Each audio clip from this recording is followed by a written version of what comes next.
there's a really big difference between behaving as what we define societally as female expressing and feeling in flow, in touch in your feminine, which is more divine. We have been so conditioned to be so far away from our femininity.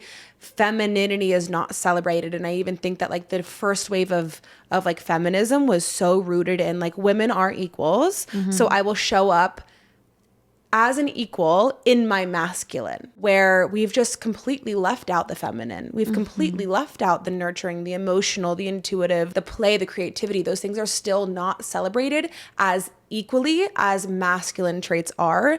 And I think we are doing ourselves and our society a massive disservice because of it.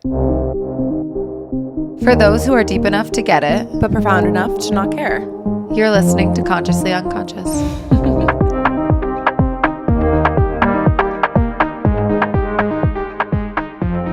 I'm unbeatable, I'm unbreakable, and just you want to get it on. I don't think that's the word. Yeah, well, I'm just making sure we don't get copyrighted. Are you making it your own? Yes. How feminist of you, stealing someone else's. Here's something that I think we should leave out of the podcast today is the word feminist. Facts, I agree. It's a very convoluted say it? word. You did. Oh.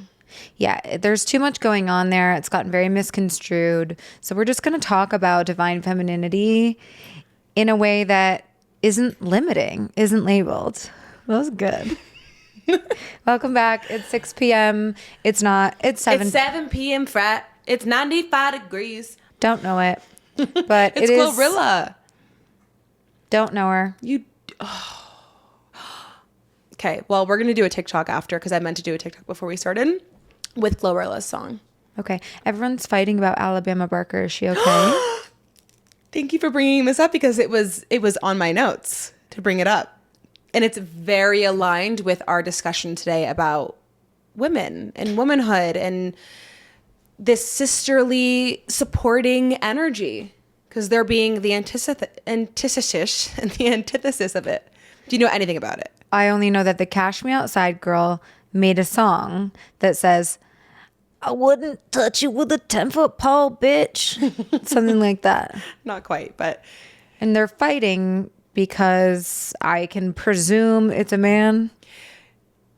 Yes. So I'm going to lay it all out for you, but I do have to mention one thing. I had no idea who Bad Baby, Catch Me Outside. I had no idea that was her. Oh, I was calling her Bad Barbie the whole time. I don't know if it's Bad Bobby, like Bad Bobby, like a Barbie or Bad Baby, but I did hear her say that her grandpa used to call her Baby, and that's kind of why she made her name what it is. Bad Baby. Bad Baby.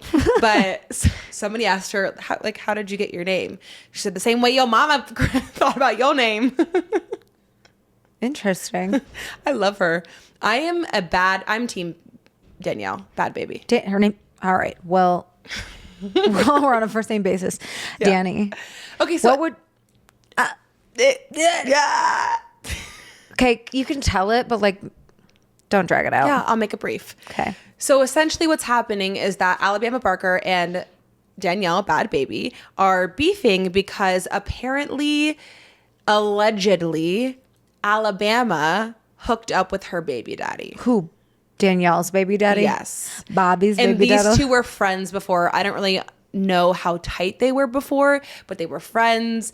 And I just have one thing to say. Bad Baby is the wrong woman to fuck with. She's the wrong. Have you listened to the full Miss Whitman? Of course not. So I love rap music. It's something about me that is just like, I've grown up on so it sexy and I love and it. divine and feminine. Yeah, it's so womanly. I'm just like the most perfect woman in the world. But I love rap music, and I kind of love like a rap battle, a diss track. I just think it's...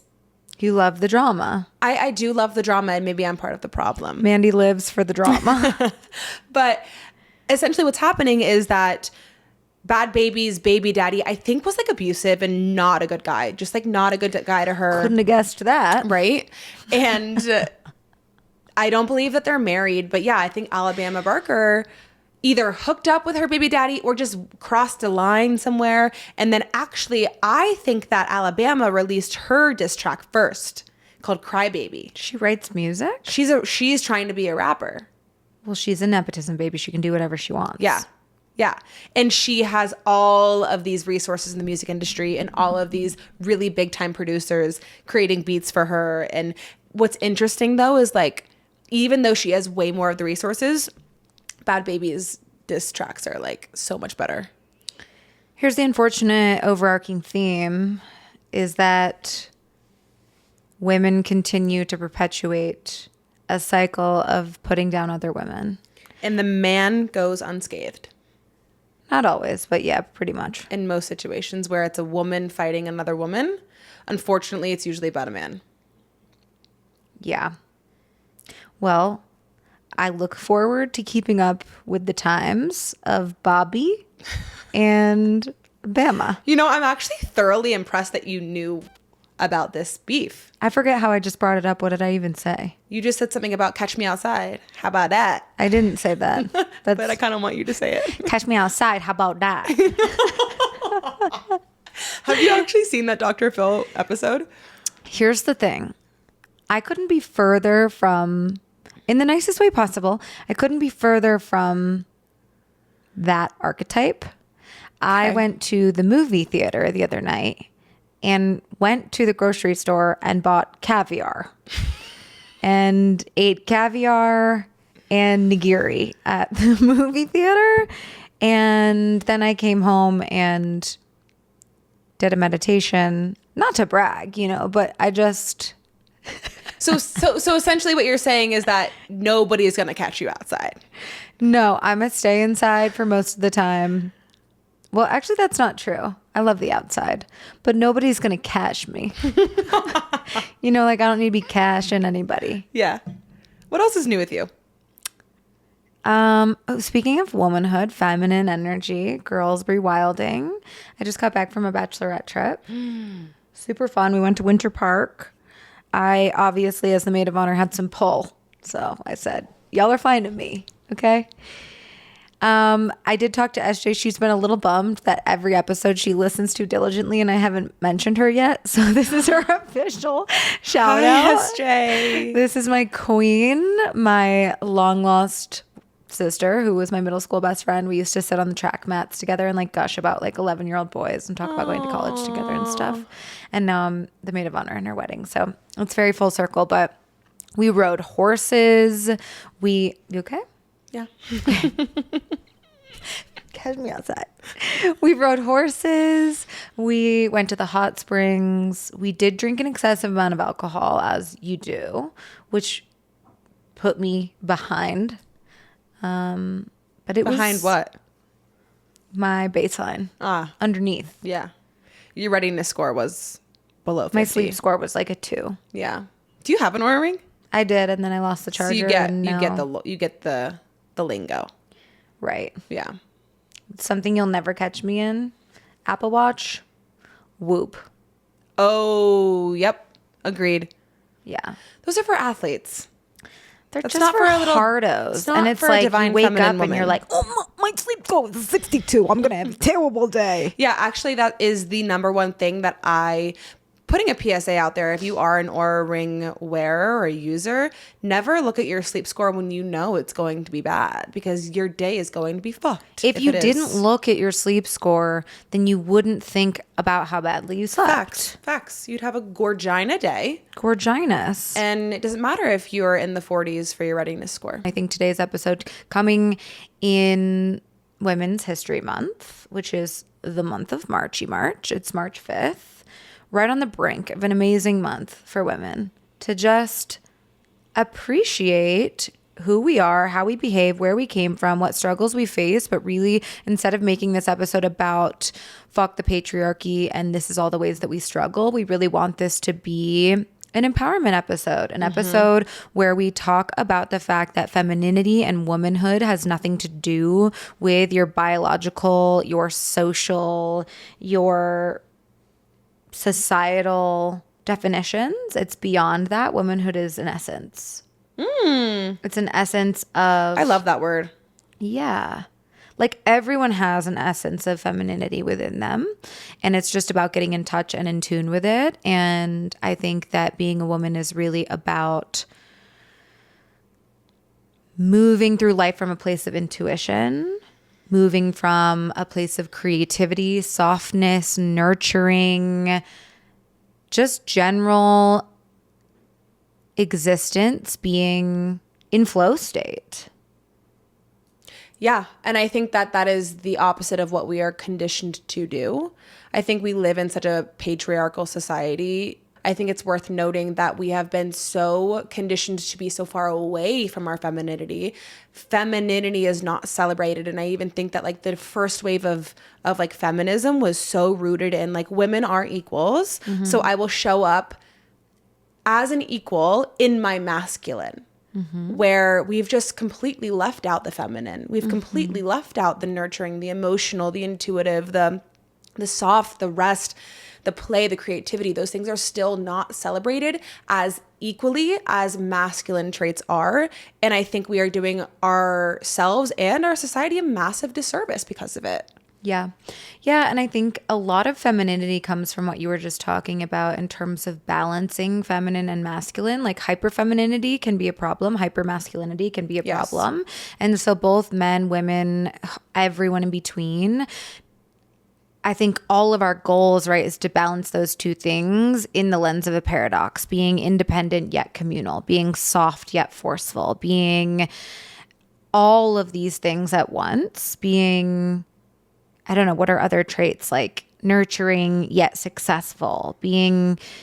Well, I think we're uncomfortable with paradoxes. I think we are always trying to fit people into boxes. We're always trying to figure people out. Yeah. As soon as they step outside that box, we're like, what are you doing? Yeah. I don't know you. I don't know how to pin you. I don't know how to feel about this. And that's not conducive to growth, to the human experience. Like life is one big gray area. And I think once we start to be comfortable with that, there will be so much more room for the feminine and the masculine to dance beautifully. I think people think that putting themselves in a box is going to help define them, is going to help express themselves, but it's actually quite limiting. Again, back to our labels limiting episode, is that it's this paradox of I want to say who I am and say what I feel and say what I think and what I believe and what I do, yet what that's actually doing is kind of holding you back from that fluidity of moving between masculine, feminine, moving between identities, moving with this intuitive, essential flow of human experience in life. And so, you know, I think it's an important conversation to define the difference between divine femininity and societal femininity. Mm-hmm. And the divinity of female, of Shakti energy. Have you heard about Shiva and Shakti? Mm-mm. Okay, I'll touch on that. But this divinity is this essence that is so, again, true to your nature, true to everyone's nature. Societal femininity comes with a lot of what we joked about when we first started this episode of like putting people in boxes of what a feminist means, what a feminine girl, human person looks like, what they wear, how they speak, how they act, how they sexualize themselves. Like, there's a really big difference between behaving as what we define societally as female expressing and feeling in flow, in touch, in your feminine, which is more divine. So this concept of Shiva and Shakti is, I just referenced Shakti as the feminine. Shiva is technically the masculine, and it's this interplay of both. So Shiva is the unmanifest, the pure consciousness, the lack of like tangible expression. Mm-hmm. It's very much the nothingness, sitting in meditation. It's like the empty space. Yeah.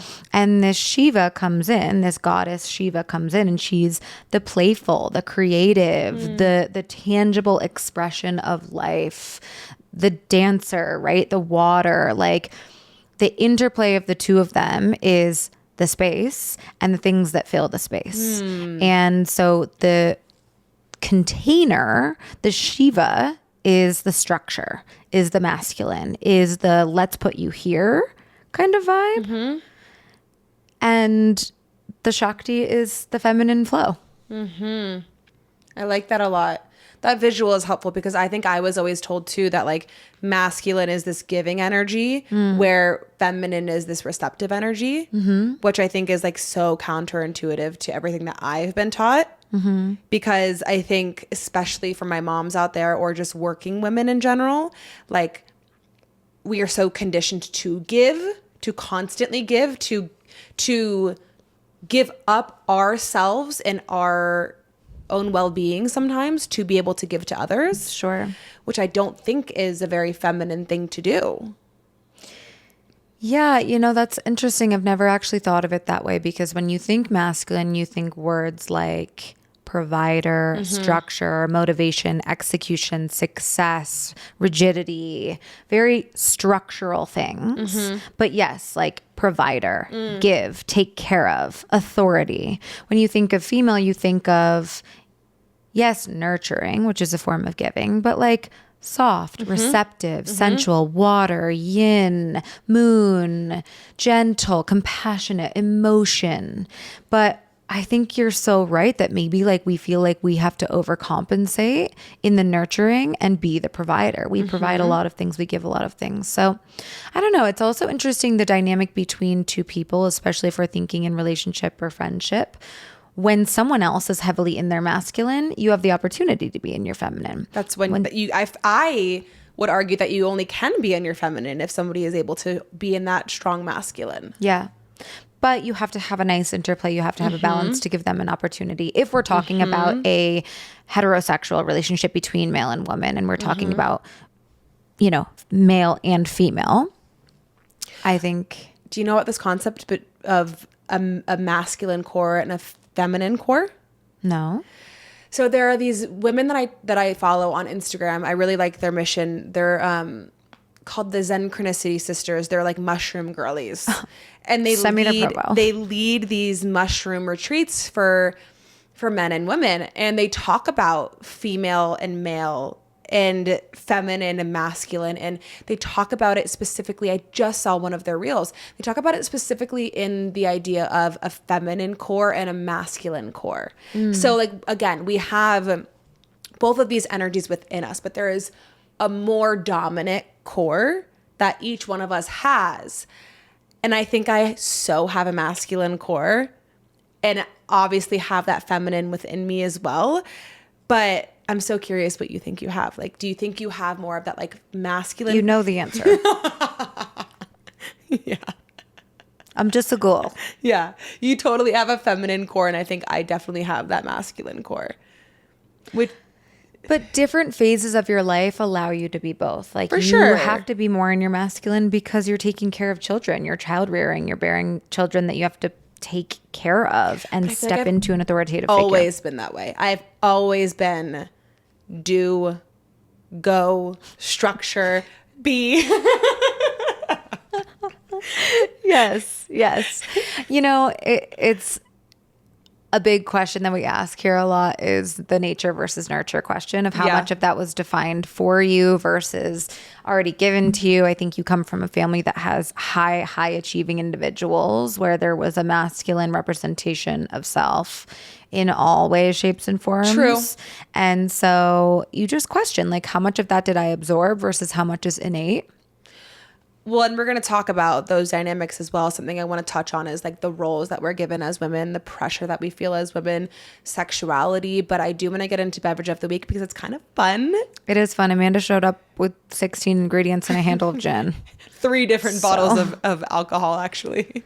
Okay, can you reach it? Yes. So these are called the hanky panky cocktails. Okay. Wait, when Amanda texted me and said, "Do you have gin?" I was like so convinced that I was going to guess the beverage of the week. And I texted her back and said, "Oh, you're making a Ruth Bader Ginsburg." I get it. But it's apparently a what? Hanky panky? So it's a hanky panky. And I do apologize. I was having one of those days, actually one of those weeks where anything I read, I just was not absorbing. Same. So I do have to read this off of my phone. But in lieu of Women's History Month, I wanted to do a beverage that was inspired by a woman in history. Pop off. Someone that is not currently alive, but somebody that really made waves. That we can toast to.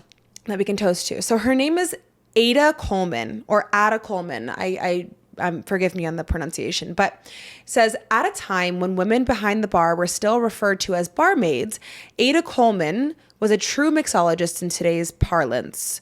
Coleman, or Coley, as she was affectionately called by her adoring patrons, served as head bartender at the famed American bar at the Savoy Hotel in London. She started behind the bar at Claridge's Hotel in 1899, while in her early 20s, she received her first lessons in mixing drinks from the wine butler. Coleman quickly took to the profession, and just a few years later, in 1903, she was appointed head bartender at the Savoy's American bar, where she presided for the next 23 years. A consummate host, that's a new vocab word for me. What does that mean? Consummate? Consummate? All I know is consummate, which I don't think is what they're going for right here. Anyway. There's so many words here. A lovely host, I'm going to put my own word in there. Coleman served notable patrons like Charlie Chaplin, Marilyn Dietrich, Mark Twain, and comic actor Charles Hawley, for whom she created the now classic Hanky Panky cocktail. In February of 1926, when Coleman left the American bar, newspapers across the city touted the news, with London's Daily Express declaring her the queen of the cocktail mixers. That was insane. I'm appreciative. I'm grateful for that description. So she was a cocktail queen. So she was one of the first, like, she was a trailblazer in the bartending industry, in the hospitality, the bartending industry, the alcohol industry, which is still predominantly a male industry. True. Cheers. Pop off, hanky pank. Coley's a really cute nickname.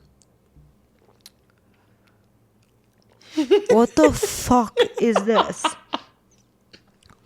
What the fuck is this? This is terrible. This is the worst drink I've ever had in my whole life. And I don't say that lightly. I love it. I'd like to have a word with Coley. Who's drinking this? It's like some nasty, it tastes like I would put this on my toenails to take off the polish. What's in this? Okay, so it's okay. So when I was making this, I was also like, I don't like any of these ingredients. I'm not a gin drinker. I don't like vermouth. It's gin, vermouth, Fernet Branca, which is like an Italian brown liquor, and then an orange twist. I can't. You're going to keep drinking it? Yeah, to honor Coley. I can muscle through this. It does taste a little bit like aspartame. It tastes like my orange twist is really coming the through. Effervescence is coming through. Okay, well, Coley, I love you, but that was extreme. When did she die? Let me look. Ada Coleman. Oh, God. Okay. What other woman in history do you love? Frida Kahlo. Enlighten me on her, because I really don't know anything about her. Oh, Ada Coley. She's adorable, and she's died in 1966. Rip. Yeah, rip. Rip. This might rip Jessa. I'm taken aback by I'm like frozen. I just can't stop staring at it. What did you think it was going to taste like? I didn't know what you showed up with, so how was I ever supposed to guess? I knew there was gin in it. It's actually growing on me. Okay, well, quit smacking your lips in the mic. It would probably be better on a rock. It would be better if it didn't exist. Frida Kahlo is a 20th century. Do you want to put it down? I can't move. I have rigor mortis. I'm sorry. Okay, another thing that Jessa has. You know what rigor mortis is? Misophonia. Amanda. What's the whole thing? Tryptophobia. Yes. Do you know what rigor mortis is? Rigor mortis. Do you know what it is, bro? No, I don't give a fuck. It's when a human or an animal dies and then their body freezes. It's like when you see a raccoon on the side of the road and they're like their legs. Do you know what I mean? It's when, unfortunately, you die and your limbs freeze. Does that happen to humans? I can probably assume. Why do you know what that is? I know the most random shit. Anyways. Well, add it to our tombstone. Frida Kahlo. If you don't No. I have her tattooed on my body, actually. And I got her done in Amsterdam when I was traveling solo as a representation of what that journey was for me. So that was fairly new? 2018, 2017. Oh. Put it down. Put it out of its misery. She... Cut this part. I'm muscling through mine because I support women. Okay, well, call me a hater. Catch me outside. Okay, so Jess is gonna write a diss track. Dude, I'm gonna write a diss track about Coley. And Amanda's gonna be like, this is a bop. I love hyper pop. I'm just gonna be in the music video like, Yeah, what she said. Yeah, catch her outside. She said that. actually, I'm gonna be in the music video drinking this. Yeah. Anyways, I'm going to talk about Frida Kahlo now, and you're going to fucking listen. So she is a huge, huge proponent in the very beginning stages of the feminist movement. She was a 20th century artist. She was married to Diego Rivera, who is also a very famous artist, where she kind of like lived in his shadow for most of her life. What ethnicity are they? Mexican. And I think she was in the movie Coco. Have you seen that movie? Of course she was in the movie Coco. Yeah. Be for real. She was dead in the movie Unibrow Coco. ain't fooling nobody. Yeah. Yeah. She struggled in her relationship with him, was pretty open about the abuse, about the mistreatment. But one of the things that she did was really rebelled against societal representations of a woman, which is why she didn't take care of her unibrow, which is why she really, like maybe didn't groom herself in a feminine way. And so she was making this stance both physically, but she also painted her way through her stages of life. So basically every single work that she has done is a self-portrait, and it's representational of different years of her life, whether it be her struggling with mental health. She got hit by a bus at one point. She developed polio, and she was like painting from her hospital bed. I mean, she had this like really traumatic, tumultuous life, and continued to paint her story throughout the way, and died a fucking icon. And they have her house called La Casa Azul, which is the blue house. It's literally all blue, as a museum in Mexico. You can go see her works and her items and her jewelry. Did she become famous after she died? That's a great question. I think her story was definitely popularized after she died. That'd be my biggest fucking nightmare. Out of touch. I can't reap the benefits of my own fame. Sorry. No, but you generationally can. That's so selfless. Could never be Amanda. Anyways, Frida Kahlo was a selfless, creative, badass bitch. Okay, I have questions. I hope I have answers. I am so curious. What time of year was this in? Like, or not year? What time of the 20th century? It was like in the 1900s that this was happening. Mm-hmm. Women didn't get rights to like own a credit card until like mid 1900s, or to vote until like mid 1900s. It's not that long ago that women really became functioning members of society. Right. I just can't believe that, like, okay. What I really want to talk about, sorry, I'm processing. Right. What I really want to talk about is this idea of rebellion against a societal pressure to appear a certain way. Was that what her unibrow was? Yeah. It's an act of, it's a statement. You're making a statement. Just like, I don't know. I mean, we've got a lot of people who are standing up to the patriarchy and taking acts of rebellion. And what question are you asking? No, I'm just I'm curious about this concept, because it just rubs against, like, is this conditioned or is it not conditioned? Because for me, I like want to lean into my natural features, right? Sure. But that also doesn't mean that like I'm gonna grow my armpit hair out, or I'm gonna do all these things that like just to make a statement. So I'm very curious, like, would I, if that wasn't a conditioned belief? Yeah, I mean, I think being fluid, especially gender fluid, or just expressing with different characteristics that represent what we conditionally call masculine and feminine, both of those things, I think that to me signals a very advanced ascended person, Right. who doesn't care about societal pressures of how you should look, how you should dress, what you should be like. I think it signals someone who has a lot of confidence and has a lot of just like understanding that the human experience and existence doesn't matter if you express as male or female. Unfortunately, the repercussions of that are unfortunate because we as a society are unwilling to accept the fact that people don't want to choose one or the other.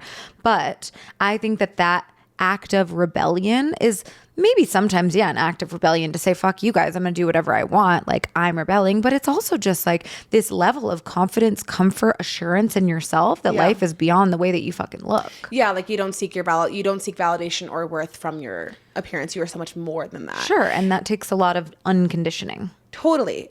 I think where I'm like having this processing is because I think that I don't care about what I look like or how I appear, which I do to an extent for sure. Yeah. But I think that I always think I'm doing it for myself. Not really because what other people would think about me, but am I really? Yeah. I mean, we talked about this in the adornment episode. Your ego is reinforced by other people's perception of you.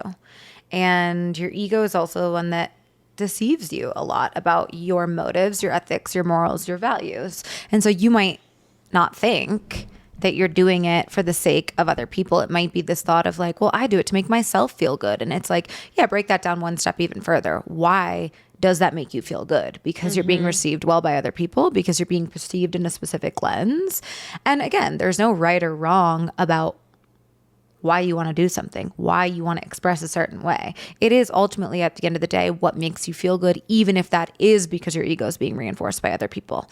But I just think we are put in very specific boxes as females that your worth is determined by your appearance. And that's something that we consistently unlearn as we get older. Where does my motivation to express myself come from? Because we're trained to believe that, and it's unfortunately, you're not even trained to believe. It's actually just a fact that you get further in life, you get more opportunities, you get more connections and resources if you are a woman who quote unquote takes care of themselves. If you are a woman who is beautiful, if you are a woman who dresses feminine. I mean, think of Marilyn Monroe, the epitome of this like feminine archetype who could walk into a room and turn it on and get what she wanted because she knew how to look at people right. She knew how to be mindful. She knew how to be demure. I wonder if Marilyn Monroe felt shame from other women. I'm sure she did. I'm sure she did. And that's an unfortunate part about shame. And now she's an icon to women. Sure. But people always want what they don't have. And so when you see confidence in a woman, when you see a woman, I mean, I think Marilyn Monroe was a very smart woman, and I think that she understood how to use her privileges and play the game. If you've ever read the book, The Art of Seduction, it's very interesting. It's like top of my reading list right now. Yeah, it's really it's heavy, it's heady and hard to get through, and it's long, but it goes through different archetypes, different there's really not a better word to describe it. Different archetypes. Personas of women that people play in society. And essentially how to selectively manipulate people based on that archetype. And how to get further in life and optimize your experience and your existence because you know how to play the game. Because you know how to use the art of seduction. Yeah, it's the classic, you can't win if you don't play. Yeah.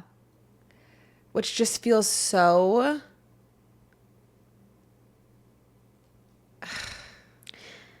This is why, like, sometimes I wish I didn't think so fucking hard. Yeah. Because again, I think a lot of people who are having conversations that we're having right now about womanhood and femininity and patriarchy and what it means to be feminine, it always is this like, let's talk about what's challenging for women. Let's talk about like the fact that women have had to play the game and that people shame each other and all of these things. But I feel like the conversation usually always ends there. It's like, oh, we're pointing out, we're raising awareness in the disparity between genders in this society, and even people who don't conform to genders, just like, I guess, minority groups. But like, where's the conversation of like, okay, well, how do we fucking change this?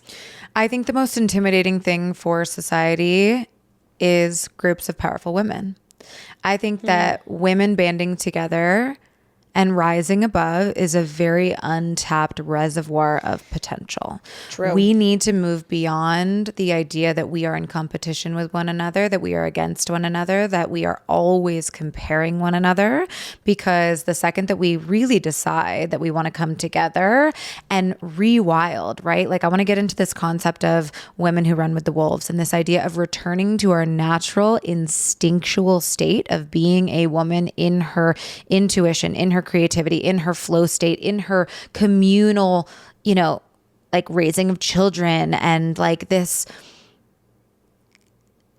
idea that if we deepen our connection to ourselves, we automatically deepen our connection to other women around us.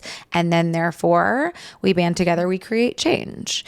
I think that a really big problem that we are starting to move beyond is that we've been pitted against each other for our lives. Like we mentioned, in terms of how we look, what we do, how we act, what men we get, blah, blah, blah. But I think we're all kind of starting to look around and say like, wait, we need to celebrate other women's success. We need to connect with other women. We need to advocate for and stand up for other women. And we really need to go back to what it means to be a woman. Mm-hmm. So the book that we've talked about before on this podcast that is like my Bible, that I really, really would recommend that people put on their bookshelves. You don't have to read it front to back. Just pick it up and read some pages, is Women Who Run with the Wolves. And this concept, like I just mentioned, of rewilding is moving back into a state that is truest to your human existence, to your essence as a female woman, powerful individual. And it talks about... Can you explain like what, because I picked up this book from the library, and that was also a terrible decision because the library, you only have it for like a certain amount of time. I just need to buy it. So like Jessica said, I can put it on my bedside table and just have it and pick it up when I want to, like read a page before bed or read a page in the morning. But it's very, talk about heady. It's very wordy. Mm-hmm. It's very like I'm chewing on it. It's a lot to chew on. And so it is one of those things that I feel like you need to get and keep and put on your bookshelf, but explain the essence of it. This idea of unlearning exactly what we're talking about, social and societal conditioning of what it means to fit in to be a woman. And so it brings you back to the true playfulness and joy and creativity and reminder of like this fierce loyalty and protection and like existence that you can have if you are willing to heal your relationships to other women, if you are willing to spend time sitting with yourself, if you are willing to go out and connect with nature, if you're willing to put yourself in these scenarios, which it encourages you to do, where you are more apt to rewild, where you are more apt to feel like you are much closer to those instinctual, cyclical, intuitive expressions of self, right? Like think about how far we've got from, perfect example, tracking your cycle and your period, the cyclical nature of women, right? Your hormonal cycle is a perfect example where I didn't start tracking my period until last year. Couldn't tell you what phase I was in. Like it just was never taught to me. It was never something that I cared about. I didn't start until after I had fucking kids, which like talk about. Yeah. Like I was on birth control. I didn't even have to think about it. And, again, to each their own what works for them. But I think that's a perfect example of just one way that we are so disconnected to the intuitive cyclical nature of being in your body, in your experience as a woman. Yeah, we're not taught. That I do want to just take a minute to emphasize that. Something that I really want to make sure that I do as a mom of boys is teach them about how a woman biologically is different than a man. Sure. And how, if you are going to be sexual or even just like have female friends, it's important to know how their bodies work, how their hormones work, because it's different. And we can only function equally in society if we are recognizing and bringing awareness to our differences. Absolutely. And so the fact that we as girls aren't even taught this and made to think that we are like boys, but also we're not.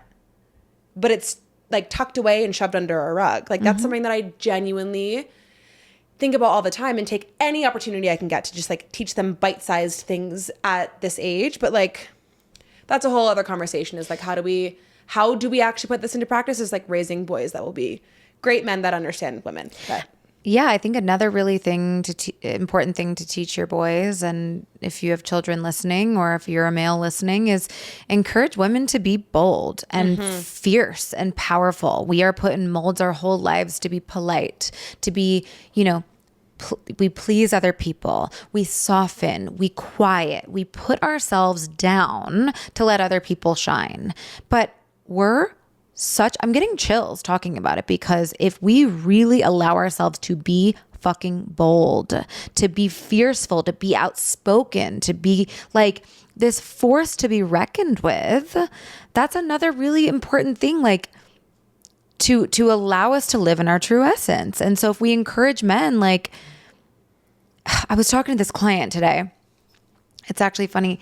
This is just coming to me. And she was like, I have this little girl. And I have a little boy and a little girl. And the little girl she is a force to be reckoned with. And she's a lot. And she's loud. And she's powerful. And she's bold. was she saying it in a negative way? No. Okay, good. No. Good. And she said her teachers came to me. Her male teacher came to me and said, she's just like a little bit much. And she's just this behavior in the classroom and this and this. And she looked at him and she said, if you ever quiet my daughter, if you ever tell her to stop being a fucking star, like let her shine. She's an icon. She's an icon. Okay, that is such a conversation that I always want to be talking about. Because again, I think that a lot of these conversations are being had by women when we are women, like when we are older. And a lot of it too is because we have all this life experience that we don't quite have the ability to like look back on in hindsight until we are older. But I think about that as a kid too. Like even now I hear moms sometimes be like, oh, I'm having a girl. Like, oh, like, well, because I'm having a girl and my girl is so difficult and my girl is so challenging. And like, even I think about how my parents still talk about how I was as a kid. And I was a difficult child. I was the pain. I was the one that was, all of these things, because I was like that little girl. And I'm sure you were too, of the stories that I know.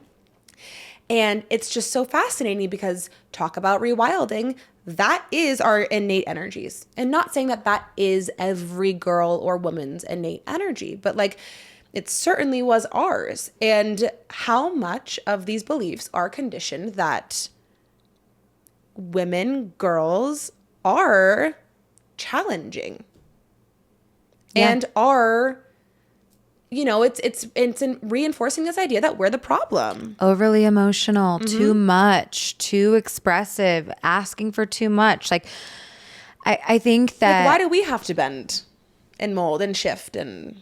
Well, I think another conversation that I was having this weekend, which is quite interesting, is a friend really wants to have children soon. And something that she's really feeling called to and really feeling drawn to is motherhood. And that's a whole nother episode that we've talked about your experience, but just the idea that we as women create life. I mean, just think about that. Create life. Insane. But she was saying one of my biggest fears about having a girl is that I will relive the very traumatizing and uncomfortable and challenging relationship that I had with my mother. And I don't want to have a child, girl or boy, just to selfishly heal my wounds from my childhood. And I said to her, like, yes, I hear that, but It's not selfish. I think that's a perfectly fine reason to feel motivated to have a child. And I think that there are so many other reasons that she really didn't even realize as well. Like, that's not the only motivator to have a baby, to heal your own wounds. You also want the baby because you want to create life with your partner. You want the baby because you want that lifestyle. You want to nurture and teach and give. You want a baby for so many other reasons. And so I think that as we enter in our late 20s, early 30s, the childbearing years, usually, a lot of people might consider, I don't want a girl because of this. I do want a baby because of this. I don't want a boy because of this, right? Like, we're already preconceptualizing what having a certain gender baby is going to do for us, is going to heal us, help us, hurt us. Like, we are already putting our children into limiting boxes before they even come out of the womb. And what that's all like, that's already limiting you, right? Like, I don't want a girl. They're so challenging. It's also putting pressure on them. Sure. And so I just think that this idea of unlearning as an adult comes in so many different ways. And we said at the beginning that we don't want this episode to just be about fuck this and we're put into these boxes and fuck the patriarchy and this is our history and it's so hard, right? We want to actually give people actionable items to heal and be an empowered woman and be wild and be free and be fierce. And I think a lot of that comes from choosing how you spend your time and who you spend it around. And one of the biggest things is healing your relationship to other women, choosing friendships and spending time with other women that feels supportive, that feels freeing and opening and really healing this like divine sisterhood of just true support. I think it comes from spending time outside and in nature. It comes from movement and literally moving energy through your body, dancing, feeling, right? This concept of sensuality, much different than sexuality, which we can talk about sexuality too, but like sensuality is really this sensational connection to your human experience, how you feel, what you see, what you taste, what you touch, being sensational. What else? I mean, creative, working with your hands, painting, playing, reading, singing, writing. Like, there are concrete ways that you can action this rewilding experience and this healing the wounds of what it does come with to be a woman.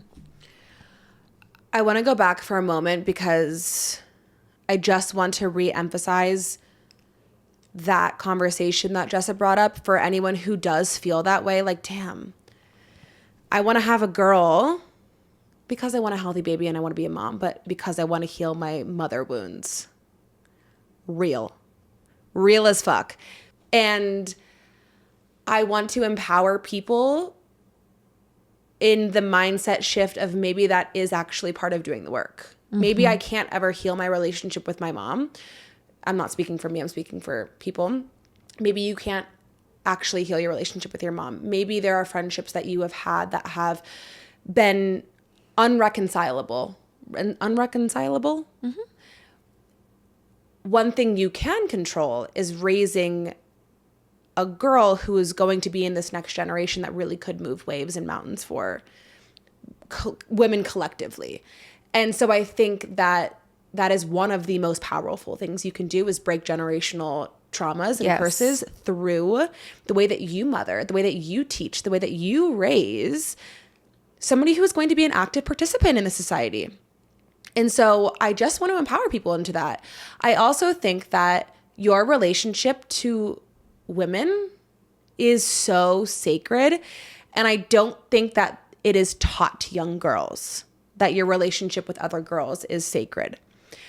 I think that there has been nothing more powerful to me than being in my 20s and meeting other women who I was always told not to be, right? Like, or those were the parts of me that were shamed. What we were saying, like being too bold, being too crass, being too loud, being too outgoing, being too sexual, being too prudish, like all of these to or shoulds or things that I felt were parts of me, but also shamed for are things that actively found myself seeking out and admiring in women that like embodied them. And when I was like, you know what, I'm going to stop shaming those women because I've been shamed for it, allow them to be that, and be like, damn, that's really fucking cool and admirable, and I want to befriend that. I'm not intimidated by it. Yes. I think that might be one of the coolest fucking things you can do for yourself in this world. Yeah. Is literally look at somebody that you are like, God fucking damn, like, I should be intimidated by you, but I'm not going to be. That is a wild experience. When we talk about both of the things that you just brought up in terms of healing friendship trauma, motivations for having children, we have to talk about the sacral chakra. Yeah. We have to talk about the home and a lot of blockages that people have that prevent them from being able to move into these states of healing. And so your sacral chakra, I think it's called Svadhisthana. I don't know. It's fine, in a bed, baby, catch me outside. How about that? I don't know. We'll look up the Sanskrit later, but essentially it's your sacral chakra that's located a couple inches below your navel. So it's close to your sexual organs. It's represented with the color orange. It is the center of creativity, sensuality, sexuality, passion, but it's also a place where we store a lot of collective and ancestral trauma. And is it your womb space? yeah, I mean, it's your womb space if you have female biology, but it's your sexual organs, basically. And a lot of these qualities are connected to this definition of femininity, of yin energy, yin versus yang, right? Yang is masculine, yin feminine. It's that representation of the black and white with the two dots, the yin yang symbol, where you have to have both. But the sacral chakra is traditionally known to be more connected to these feminine elements. And a lot of people find blockages there. It's also similarly to your root chakra, like connected to safety as well. And you can't heal unless you feel safe. But a lot of this comes from this idea of, I guess I should define the chakra system if we don't know what that is. Chakras are parts of your body that are energy hotspots, basically, and they can get blocked. They can store energy or get trapped or have just like this muted, stagnant collection of energy where you don't have free flow from your crown chakra all the way down to your root, right? You want this like movement of energy up and down your body, this kundalini that we talked about. This is a different conversation for a different day, but you might find different blockages. So if your throat chakra is blocked, you have trouble speaking up for yourself. You have trouble setting boundaries. You have trouble opening your mouth, your throat, using your your words to express. Your sacral chakra is a blockage in your sensuality, your sexuality, your creativity, your flow, your free flow, your feminine flow. And when I first said that we needed to talk about the sacral chakra, Amanda asked me, she said, do you have an exercise? Do you have an exercise? How are we to give unblocking them? this? Like, give me an activity. Give me something that I can tangibly do with my physical body. Well, you're not going to like what I'm going to say because it seems too simple, but I think just like a meditation where you really focus on your womb space, where you envision a bright orange light glowing out of your body right there, where you're envisioning this like free flow of energy. I like that. Yeah. Where you nurture your womb space. You put your hands on your body. You physically, mentally, emotionally connect with that space to unblock it. That makes sense because I think one of the things that I used to do, now that I'm thinking about it, when I would be about to get my period, but I was like either like a day late or like it felt like it was like stagnant. Yeah. I would go outside and like do child's pose, but like move my hips and envision like my body flowing, my blood flowing.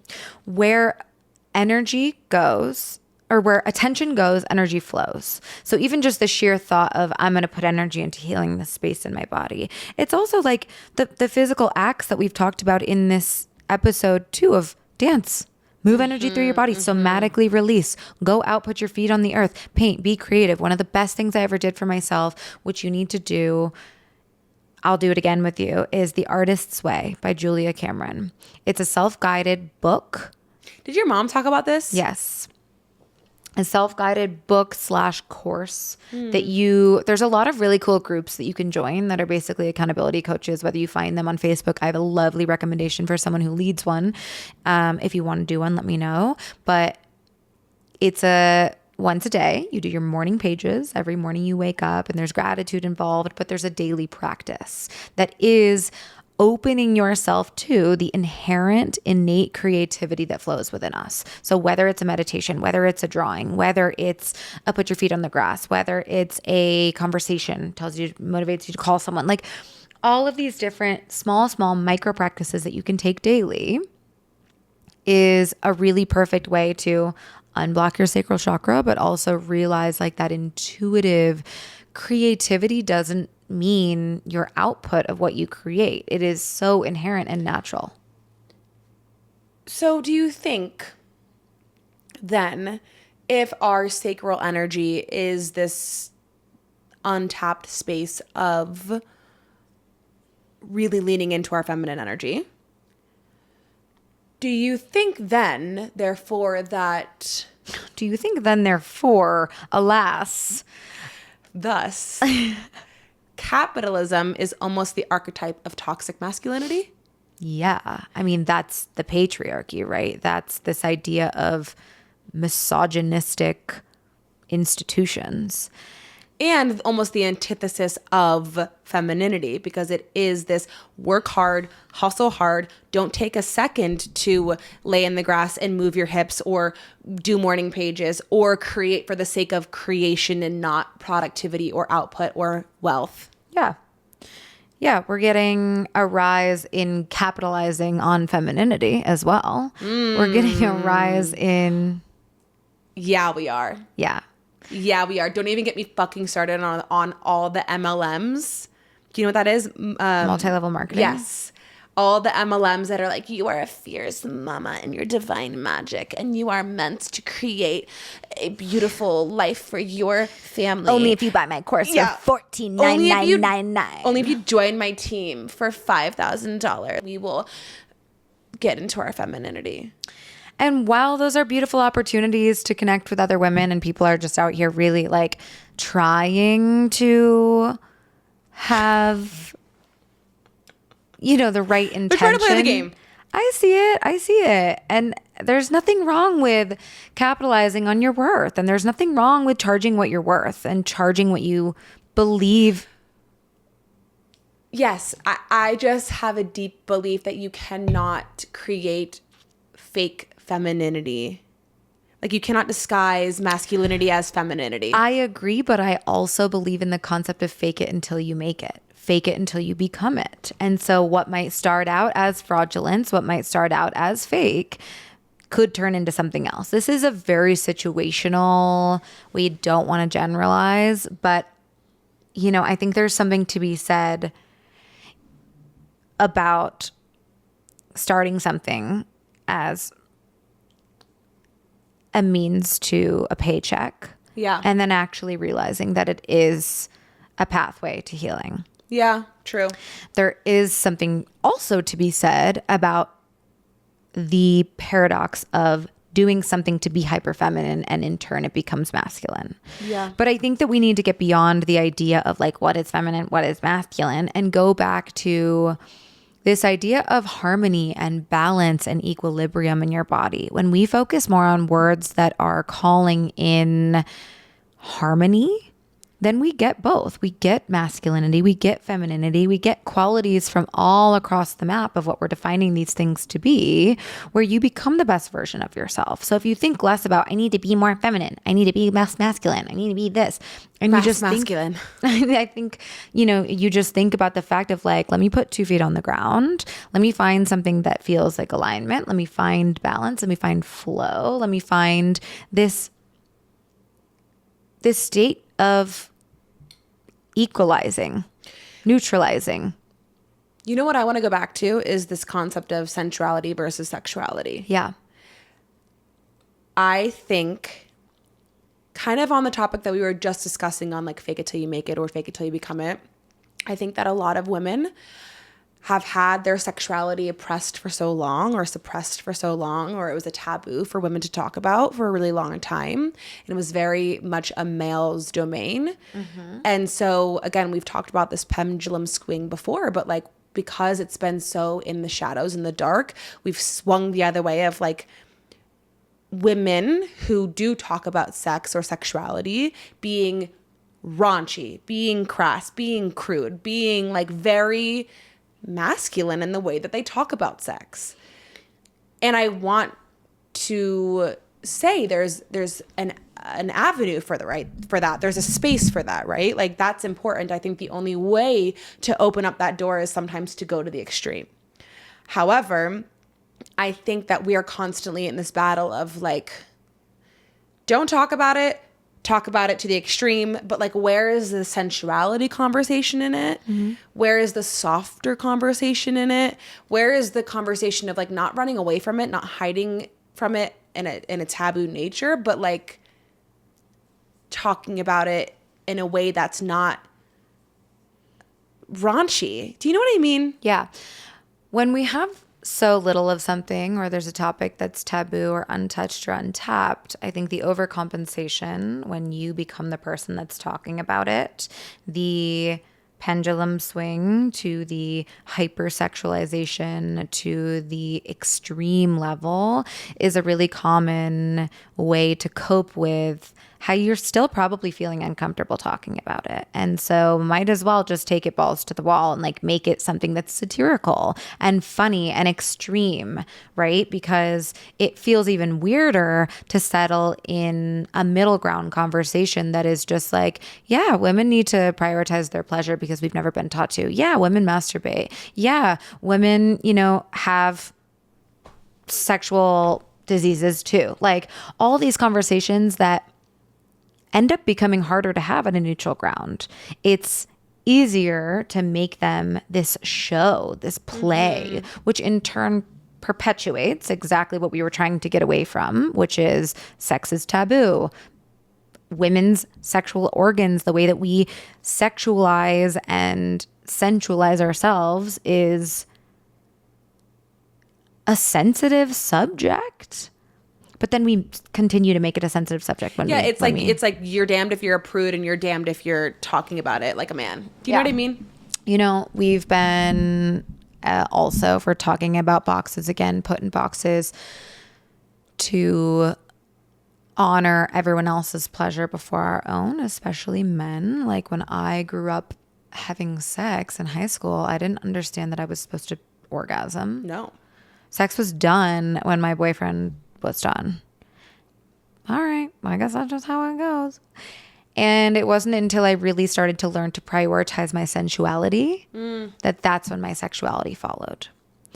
And my sensuality became comfort in my physical form, comfort in my fluidity, my literal movements, my pleasure in life, the way that I bite into food, the way that I walk down the street, the way that I roll my shoulders back when I walk into a room, the way that I do my hair and put my winged eyeliner on. Like in every way in my life, sensuality became this dance of like, how am I going to feel fluid and flowy in my body?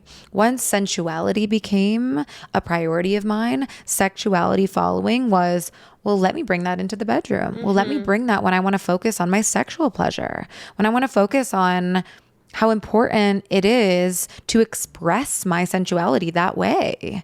It's super empowering to prioritize self-pleasure, prioritize sex with partners who prioritize you, prioritize not just like physical sex, but just like, it's like this, it's this expression of that middle ground that we struggle to talk about, which is just like this real innate, cool fucking part about being human, is that we're sexual beings. I think for me, I had a different experience because sexuality was something that just like was not talked about. It wasn't shamed, but it wasn't spoken about. It was very much like, oh, when I got my period, oh, like your visitor came. You got a visitor? Yeah, I got a fucking visitor. I'm bleeding all over myself. Like, what? That's what you want to call it? Cool. But what's really interesting is I don't think I've discovered my sexuality until I actually started dating and dated Lucas. He was the one who taught me how to masturbate, taught me what masturbation was. In high school. In high school. Yeah. Like, I have a vivid memory of it. And I'm like, in a way that's beautiful because we have men that are prioritizing women's pleasure. In a way that's really fucking fucked up that like a man taught me how to please myself. Where are the aunties? Where are the older sister archetypes that are like friends with my brother? Where are these girls? Sure. Like that, it's just, again, it's this interplay of like, talking about it seems too much sometimes, but talking about it is clearly, like, talking about it less is clearly not enough for girls and their expression of sexuality and sensuality. Yeah, I mean, we really just need to, in general, normalize learning about yourself as a woman. Yeah. Normalize learning about not only how you act, what you want, how you feel, but like your physical form, your physical body, right? Earlier in this episode, we talked about how neither of us tracked our cycles. We didn't know what a fucking orgasm was.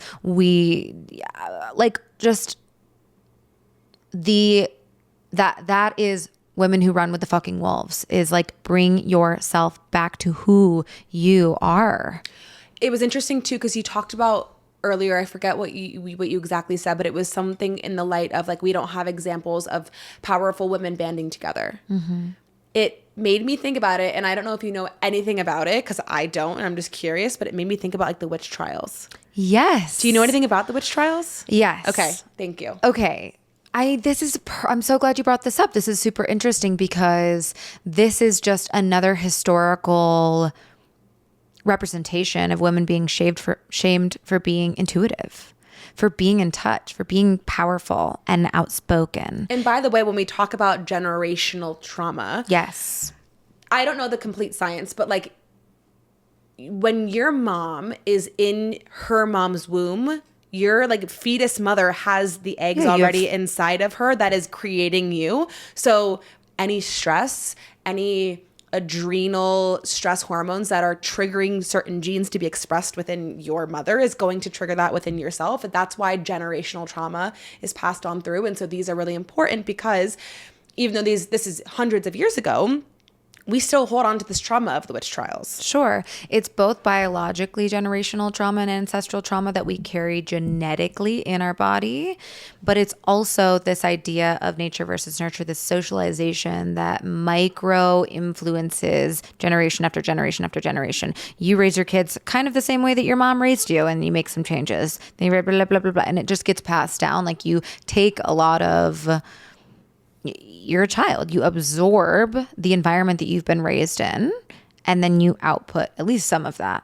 So both biologically and socially, trauma is passed down. But the Salem witch trials, I mean, yeah, women were legitimately burned at the stake for being exactly that, intuitive, in touch with nature and herbs and healing, and speaking up in a society where people said, you don't fucking know that. You, like, where are you getting this? You're crazy. You're psycho. You're wild. Get out of here. Religion was also a really big factor of that, which I think we can even attach to the archetype of masculinity in this conversation.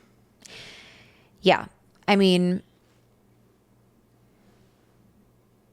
I didn't want to talk about the feminist movement, but I got to crack my neck. We got to just touch on it really quick. So we all are very familiar as women that society is designed for the success of men. That is changing, ideally, knock on fucking wood, wherever it is, that we continue moving in a direction that is forwards, not backwards. But I think we all need to recognize that a massive part of the feminist movement is not just women rising up to meet men. It is men leaning into their femininity. It's not just about what we do as women. It's not just about how we drive and execute and become equals and become these forces to be reckoned with. That's part of it.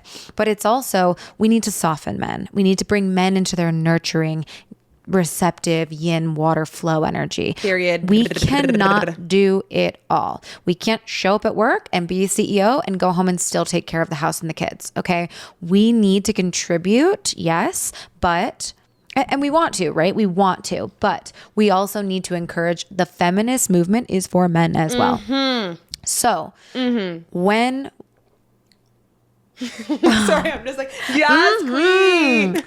so, you know, there's an appreciation that I have for the action, the drive, the execution in a masculine sense that has been necessary to create the world that we live in. Sure. Let's stop right where we're at. Let's not take it too far now, guys. Yeah. Like, yeah, because what we're saying, it's like, we're not saying that divine femininity or femininity in general needs to rise above masculine. It's not an either or. This conversation is always, you know, a competition. It's not what this is at all. It's just, I don't know how to say it any clearer. And for, you know, lack of repeating myself too much on this podcast, it's just getting in touch with yourself. Your experience, your existence on this planet is like the only thing that you can truly connect with. Yeah, you have relationships with other people. Yeah, you have interplay in the tangible, physical 3D material world. But why don't you want to ask yourself the question of how can I make myself feel better? What makes me feel really fucking good where I don't care what people think about me, where I don't care what I look like, where I don't care if my armpits have hair or not, where I don't care, like, what makes you fucking feel like that? Is it when you dance in the rain? Is it when you sleep under the fucking stars? Is it when you listen to a song that just makes you feel fucking good? Is it when you have really cool inspirational conversations with other people? Like, what are the things in your life that make you fucking feel not just feminine, but like aligned, powerful, good, open, receptive, balanced? Well, that's the conversation that I think is overarching, is the allowance of every type of feminine. Yeah. Of every type of woman, of every type of this idea that if you're a mom, you have to be a stay-at-home mom, or if you're a working woman, you can't have children, or vice versa. You know, it's, you can't ever win. If you are a mom that works, you have mom guilt. If you are a mom that stays home, you don't feel like a contributing member of society that's valued. So how can we band together, because it starts with us as well? How can we band together to be able to create this permission slip for women to feel like they can be whoever the fuck they want to be, and men to be whoever the fuck they want to be, so that we are getting to a point where people with more of a feminine core can rise and people with more of a masculine core can rise, and we can coexist. I think that it stems from a discomfort, a societal discomfort of people being their authentic selves. Yes. I think that it has been shamed for so long to truly be who you feel you are. And so, I mean, I even do it. I'm no better, but like when I see somebody being completely who they are, I'm like, oh, that's a little cringe. Like, and it's a little quirky. I'm like, you're a little quirky. Like, it's a little cringe, but I'm like, why do I feel that way? Mm-hmm. And so if we can all have that moment of why can I feel that way? No, go off, sis, or go off, king. Like, allowing people, I think that's what it is. Bottom line is like allowing people more often to be who they are. So masculinity and femininity and these things can coexist together, and we can create a society where we can draw upon these energies for what they are needed for. Mm-hmm. That's really what it is. It's like there's a reason we have both of them within us, because they're both useful. Mm-hmm. But we have degraded the feminine for so long. Well, I think it's an honoring to the story of womanhood, right? Like being a woman, being a human is a story. It's a story of struggle, triumph, and rebirth. It's a cyclical story of ask yourself the hard questions, realize limitations, realize things that hurt and you're wounded by, triumph, learn about yourself, move past them, heal them, open yourself, love, free, and then you rebirth into a new version of yourself. And then you find something That's another struggle. And you're consistently moving through all of these different overlapping cycles of struggle, triumph, rebirth, struggle, triumph, rebirth. And that's the story of life, right? Like you don't get to just live in rebirth. You don't get to live in triumph. The struggle is what makes the story cyclical.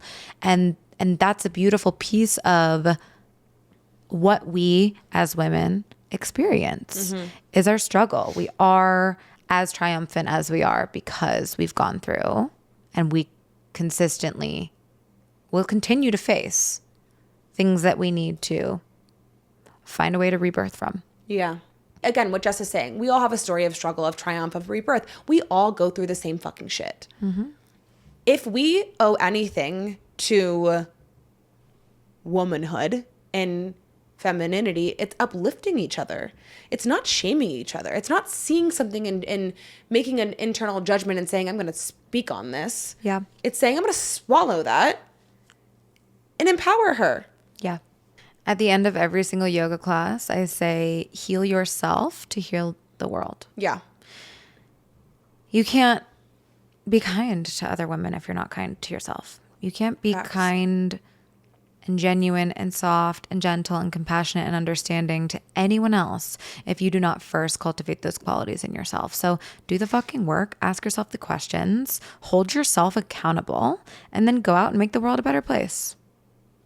On period. I spilled on myself.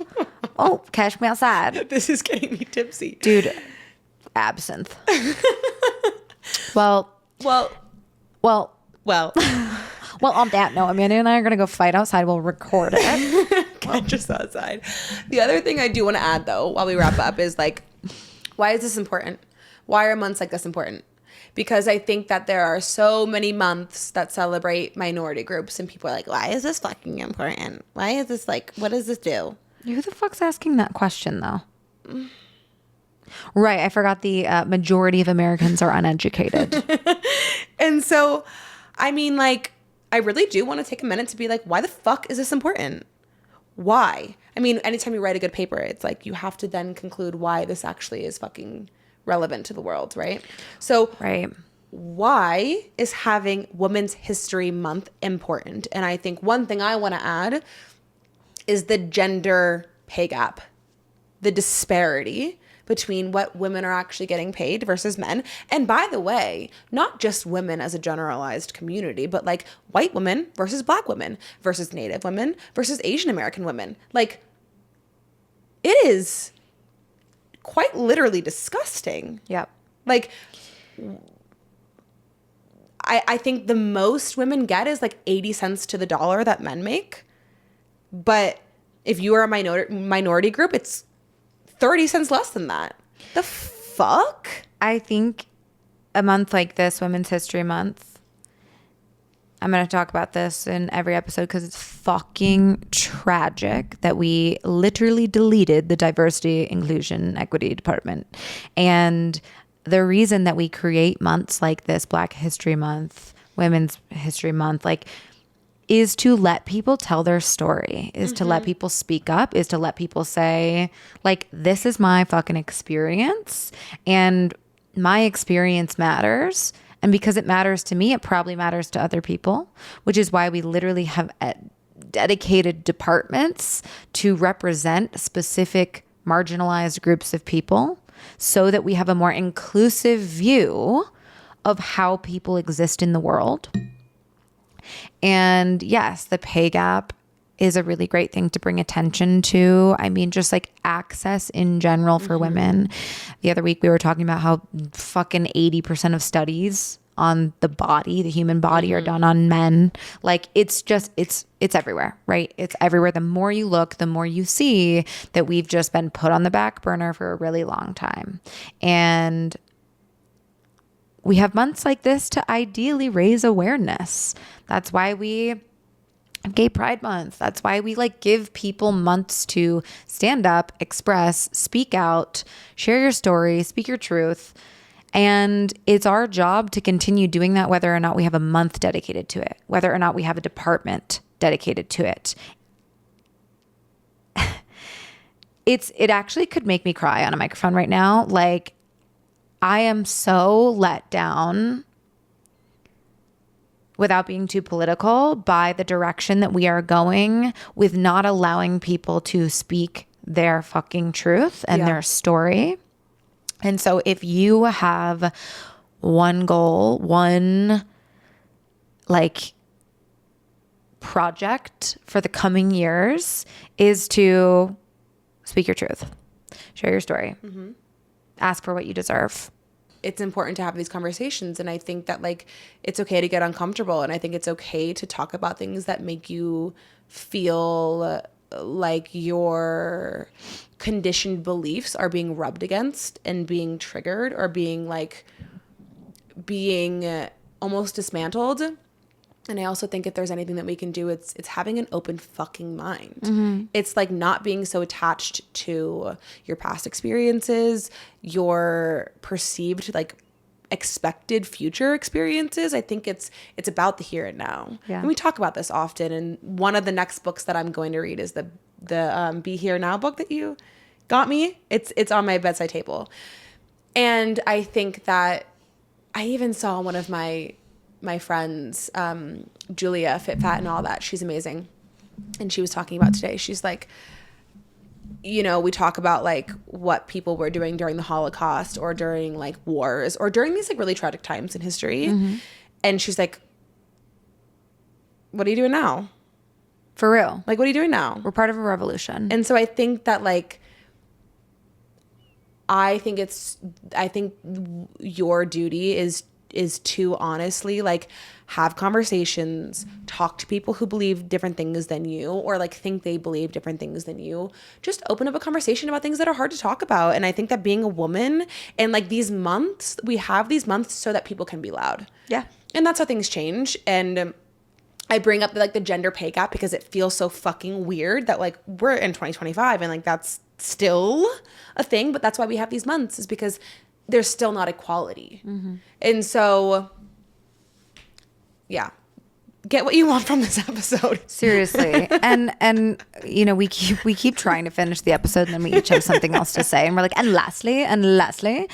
But I just want everyone to know that like to each their own, what you do, how you live is not wrong. Like I still do appreciate, you know, some traditional qualities of a man and female dynamic in a relationship. I appreciate masculinity. I appreciate. This is like, I want to be a housewife. Thank you very much. Yeah. If y'all see me not going to work.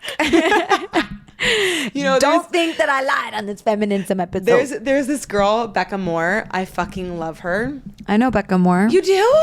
No. You kind of give her. And that's a very high compliment. Thanks. But she talks about, you might have seen this TikTok, but she talks about it. She's like, these are things that I think are for the girls, not the guys.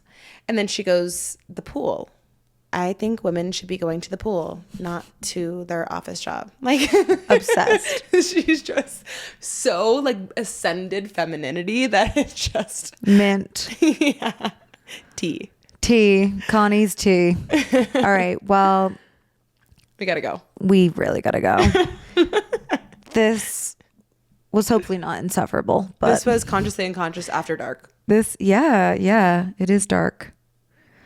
I gotta go eat some caviar. I've been eating caviar for 3 weeks straight. It's all I've been eating. Yeah? Maybe that's why you're so healthy. You're so hormonally aligned. Caviar is good fat for you. Yeah. It's good fat for your fat. hormones.